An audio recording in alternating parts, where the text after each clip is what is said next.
Class 10 math এর ট্রিগোনোমেট্রির একটা অঙ্ক cot theta minus tan theta equal to 2 cos square theta minus 1 divided by sine theta cos theta. তাহলে LHS আমরা লিখে নিলাম cot theta minus tan theta. cot থিটাকে আমরা লিখতে পারি cos theta by sine theta, tan থিটাকে আমরা লিখতে পারি sine theta by cos theta.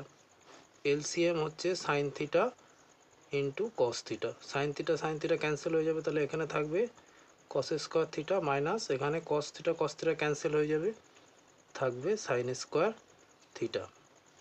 তাহলে এখানে আমরা cos square theta minus sine square থিটাকে আমরা লিখতে পারি 1 মাইনাস কস স্কোয়ার থিটা। আমরা জানি sine square theta equal to 1 minus cos square theta.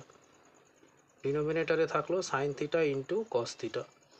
উপরে দেখো cos square theta minus bracket যদি এখান থেকে তুলে দিই তাহলে প্লাস হয়ে যাবে কস স্কোয়ার থিটা, নিচে থাকে sine theta into cos theta.